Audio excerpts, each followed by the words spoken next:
Hey guys, welcome back to Critter Ed TV. As always, I'm Amelia, and this is my little sister Talia, the scorpion girl. Hello, welcome to the show. Talia loves to hold our giant hairy scorpion, Leonardo da Vinci, but we're actually not going to be learning about him today, so if you want to learn more about scorpions, go subscribe to our channel and check out those episodes. Yeah, you won't believe how cool and safe our giant hairy scorpions are, and that's the truth. Today, we're actually going to be learning about something that scares far less people than the scorpion, but is still pretty misunderstood. The American miniature pig. If you want to learn more, keep watching.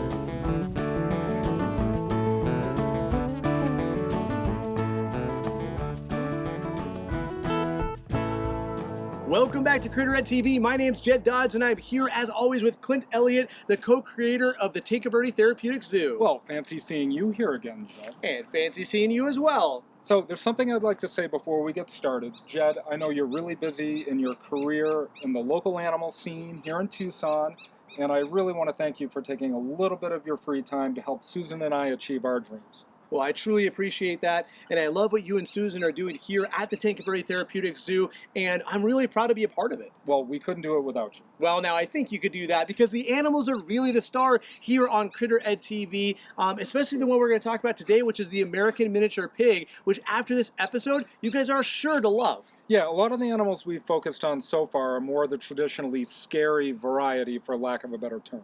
Yeah, we're not scared of scorpions and tarantulas, but we know that a lot of viewers may be, but we hope that after watching those episodes, you're at least a little less scared of them. And although the American miniature pig is not really a scary animal, it's still one that's misunderstood. Yeah, there's a lot of information and misinformation out there about the miniature pig, including the parameters of what makes a mini a mini.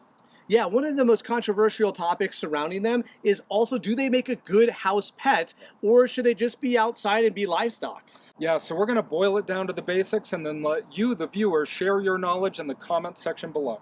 Your comments allow us to meet our educational goals and really be able to carry on that conversation beyond the episode. These are short episodes and there's no way we can cover all the topics, so we want to hear from you. Yeah, please don't be shy. We definitely want to hear your voice. So like and share our videos, subscribe to our channel, ring that bell. These are things that cost you nothing and really help us to meet our mission. Clint, I think Amelia and Talia are hanging out with some American miniature pigs. Why don't we go take a look? Yeah, I'm really excited about this. Let's go. Hi Amelia, hi Talia. Hi Jed. Oh my gosh, who do you guys have here? Stripe, And what type of pig is Stripe? an American miniature pig. Now notice that I didn't ask Amelia or Talia what breed of pig Stripe is, because the miniature pig is not a breed at all. If that statement surprises you, you're not alone. A lot of people misunderstand what the term miniature pig actually means, and unfortunately, pig videos on the internet often add to the confusion. Sad, but true. To understand how miniature pigs came to be, we have to go back decades when scientists began selectively breeding many different breeds of pigs to create animals that were better suited to life in a laboratory setting. The result was smaller pigs that could be housed in tight quarters and color variations that allowed individuals to be easily identified. No one knows how many breeds of pig were used to create the modern mini, but basic research reveals it was at least 14. As years passed and pigs lost favor as research animals, they were rehomed onto farms and even suburban families as pets. So it turns out that the American miniature pig is the result of decades worth of selective breeding with different pig breeds. So Amelia, if we don't know who Stripe's parents are, his grandpigs and great-grandpigs, how do we know that he is a miniature pig? Their size. And is that it? Yep. So Talia, what size does a pig need to be considered a miniature pig?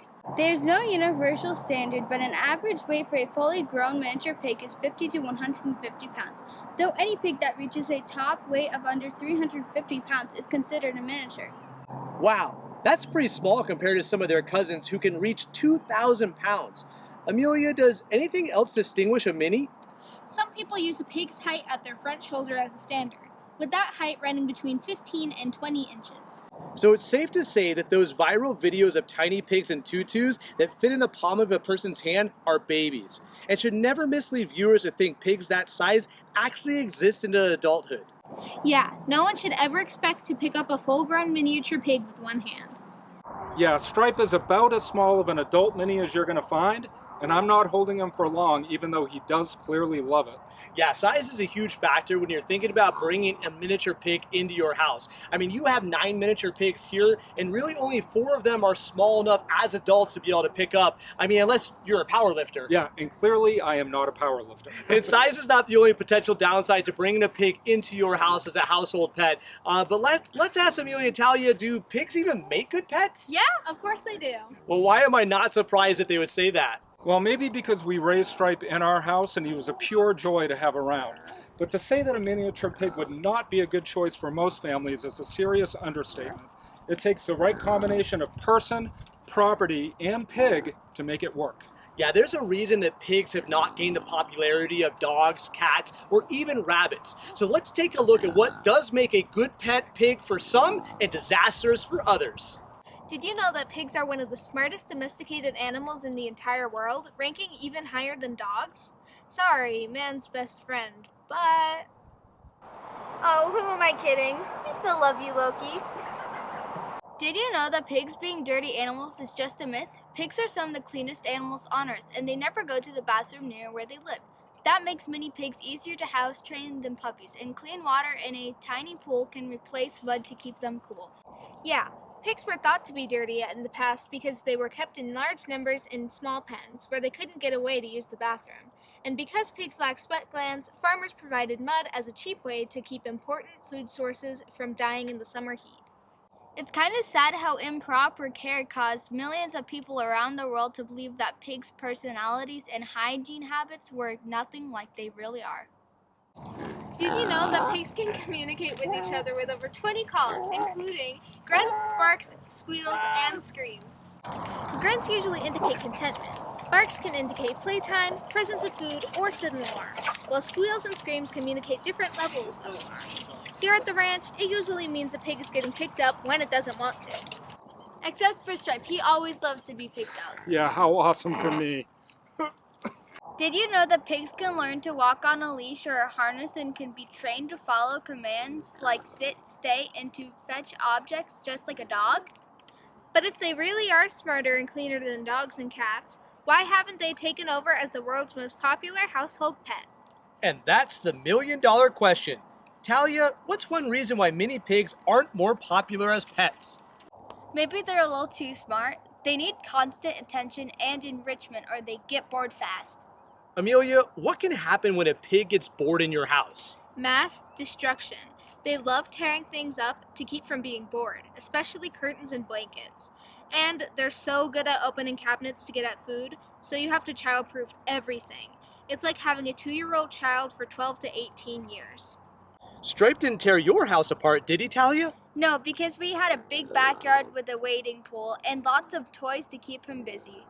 And speaking of yards, pigs require a large, completely escape-proof area, accessible by doggy door so they can keep busy whenever the mood strikes. There must be perimeter wall high enough to keep large predators out, not just to keep the pig in. And most important of all, before you even consider adding a mini pig to your family, check your local zoning to see if the law forbids you from doing so. Most local governments consider all pigs to be livestock, even minis, and ban them from many residential areas. This was done because too many people buy baby pigs on impulse and quickly realize that their pet isn't going to be as small as they were told. That's how shelters and rescues are flooded with unwanted pigs that never should have been brought home in the first place. So, after you do all your research and decide that a mini pig is the right house pet for you, the first step in adding your new baby is buying local and insisting that you see the mom and dad. Absolutely. While there's no guarantee that a small mom and dad will create an equally small baby, it will certainly increase your chances. And it's important to know your new baby came from healthy, well-cared-for parents. We hope you enjoyed this episode on the amazing miniature pig.